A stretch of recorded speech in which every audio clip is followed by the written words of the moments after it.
हमारे महाराज जी के एक शिष्य थे, तो उनके बेटों ने हमारे महाराज जी को बुलाया। करीब 6-7 वर्ष पुरानी घटना है।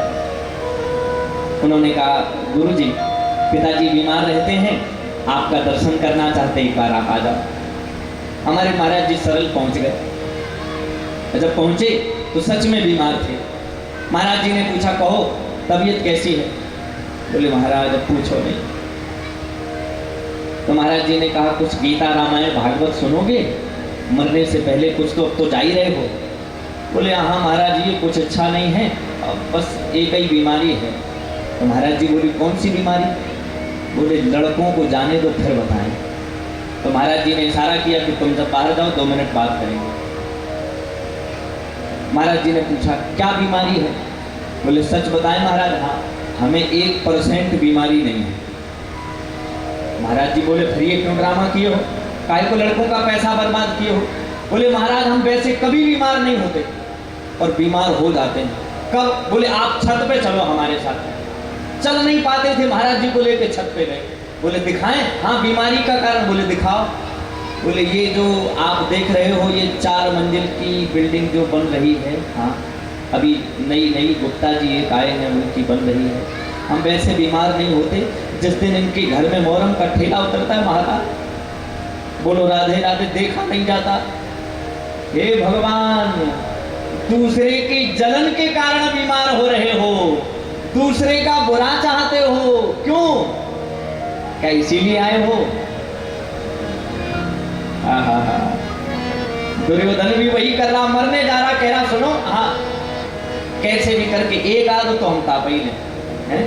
बोलो राधे राधे।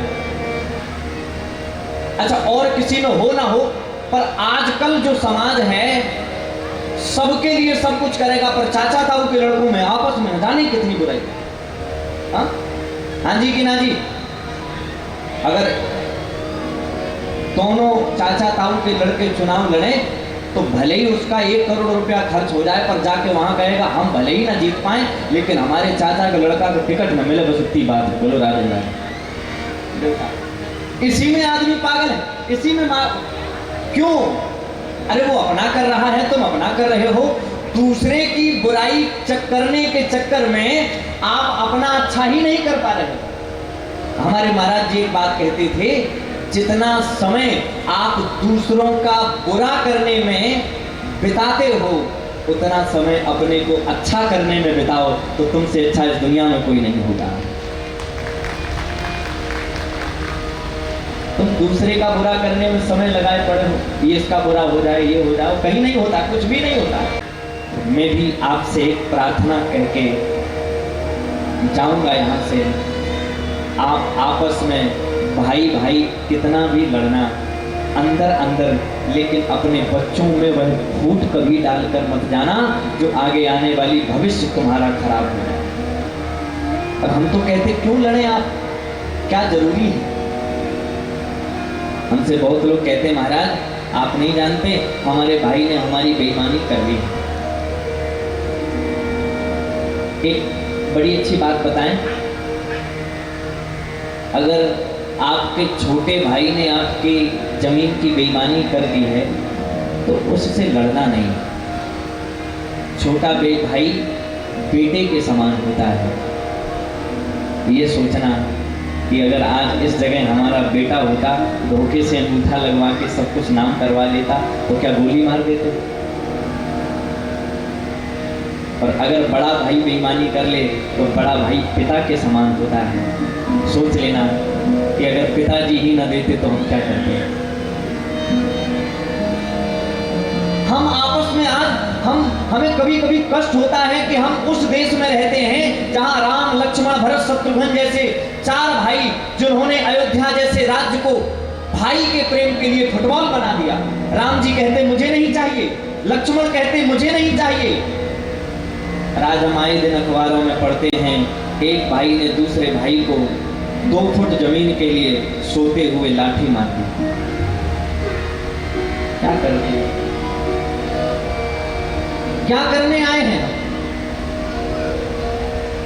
हमारा ये जीवन नहीं है।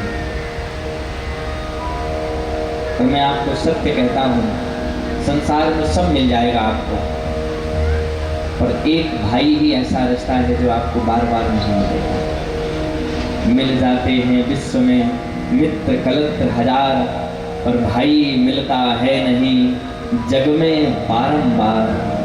भाई के प्रेम को यदि समझ लिया,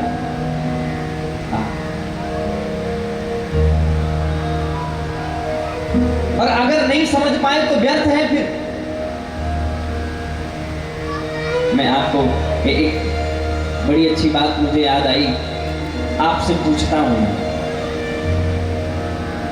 तो सगे भाई हों जिनमें जमीन के विवाद को लेकर के इतना झगड़ा बढ़ गया हो कि वे आपस में एक दूसरे को देखना भी ना चाहते हों, और एक दिन इटावा सब्जी मंडी में एक भाई सब्जी ले रहा हो और दूसरा भाई वहीं खड़ा हो, और तीसरा कोई आए और भाई को जो सब्जी ले रहा था उसकी कॉलर पकड़े, सब्जी फेंक दे और मारने लगे। तो सच बताना, भले ही वो भाई 3 साल से आपस में न बोल रहे हो, लेकिन अगर वो देखेगा कि मेरे भाई को मार रहा है तो वो दौड़ पड़ेगा, लड़ जाएगा और उस समय मारेगा उसको। बोलो जरा, क्या आपका खून नहीं खोलेगा? क्या आपके अंदर भाई का रक्त नहीं है? जब आपके अंदर इतना प्रेम है तो फिर क्यों भाई को छोड़ते हैं? भाई आपकी धरोहर है, हम उन्हें रखें।